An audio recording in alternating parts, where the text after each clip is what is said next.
6:01 on your Wednesday morning. Good morning to you, Kentuckiana. I'm Jim Stratton. And I'm Grace McKenna. We're glad you're joining us on yet another hot day. Meteorologist Matt Breland is with us to kick off the morning. That Jim doesn't Matt and Jim.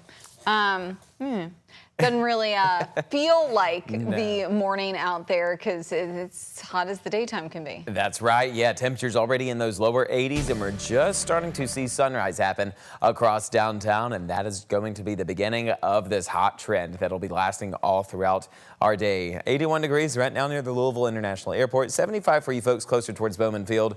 Southwest winds, that is the enemy right now. That's continuing to bring in a lot of that humid air that's going to be lasting for us into the next several days. Temperatures across southern Indiana ranging into those lower 70s. We're near the mid 70s for you folks near Shepherdsville and Hodgenville.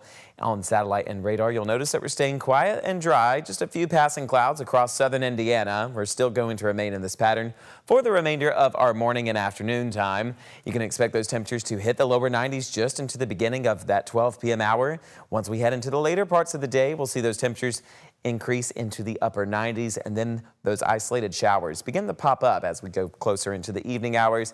Headed into the night, we'll see those showers fall apart, and we're headed into more quiet conditions for our overnight hours. But this extreme heat still lasting into our Thursday, still expecting high temperatures and a lot of that humidity to stick around. All the details about that are coming up here in just a few short minutes. Here's a quick check of traffic this morning. So far, we're looking good to go on all of our major interstates and highways across downtown Louisville. If you have any plans to hop on the road soon, you're looking good to go. Grace, Jim? Matt, thank you. Now to our top story this morning. In just a couple of hours, a jury will hear opening statements in the trial of Brooks Houck and Joseph Lawson. 7 men, 8 women comprise that jury, and the attorneys took a lot more time selecting the jurors than they did in the Steve Lawson trial.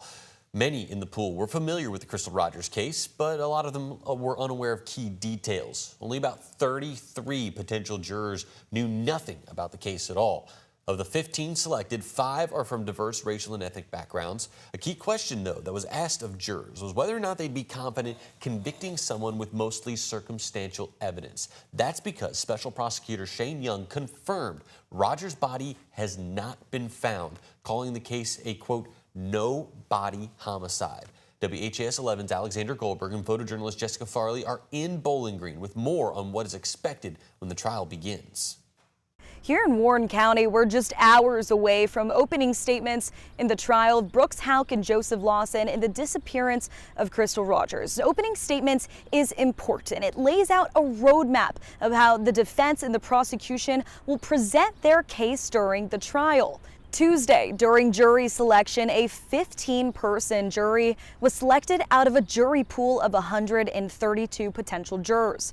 We know that there are 12 jurors who will be making the final decision, guilty or not guilty, with 3 alternates that will be dismissed before deliberations. And at the end of the day on Tuesday, jurors confirmed the instructions from Judge Charles Sims not to consult with any other jurors and not to do any research on the disappearance of Crystal Rogers and to only take evidence from the courtroom to form their opinion.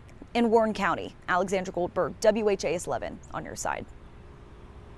The jury will return to court in Warren County this morning at 8:30 Central Time. For a full breakdown of what to expect in the courtroom, our Alexandra Goldberg will be with Brooke Hash on WHAS 11 Plus at 1 p.m. And then for more extensive coverage of the full day of the trial, Shane McAllister and Alex Goldberg join Doug Proffitt and WHAS 11 legal analyst Nick Mudd at 9 p.m. on WHAS 11 Plus. You can download the WHAS 11 Plus app on your TV and watch for free. The LMPD's dive team will be back out in the Ohio River looking for a missing 13-year-old boy around 9 o'clock this morning. The Sky 11 drone footage that you're seeing right now shows the area where divers are searching near the Greenwood boat ramp. That's where family members say Derek Saunders Jr. was last seen Monday night. The family says that Saunders Jr. just recently graduated 8th grade out of Conway Middle School. He and 3 others were in knee-deep water near the boat ramp when a sudden current swept them away. Saunders Jr. never resurfaced. Louisville Metro Police dive teams have been scouring the water since then as family members hold on to hope that he's still alive. We are still very hopeful. We are hopeful that he is on the other side, or he's somewhere in the woods and he's just distraught and lost right now. Yeah. So that's the main thing. He is alive, he is well, and he is waiting for us to get him. The family said they want to thank the community for their endless support, thoughts, and prayers. They also asked that if anyone is out on the river today near the boat ramp to please keep an eye open. An LMPD officer charged with DUI in Hardin County is expected in court this morning. Police say Kenneth Lawrence was pulled over on Dixie Highway earlier this month for an expired plate. During the traffic stop, officers say they smelled alcohol on his breath. Lawrence reportedly refused a breathalyzer but later blew a .077, just under Kentucky's legal limit. Lawrence is on paid administrative leave while LMPD investigates internally. His arraignment is scheduled for 8:45 this morning in Hardin County. The path is cleared for Jefferson County Public Schools to move its central offices to the former Yum Brands campus in Louisville. The JCPS board approved the donation Tuesday night, calling it a major win for renovations to the existing buildings would have cost nearly $40 million. The 11-acre property includes 2 large office buildings, a pond, and a walking path. There's no timeline for the big move just yet.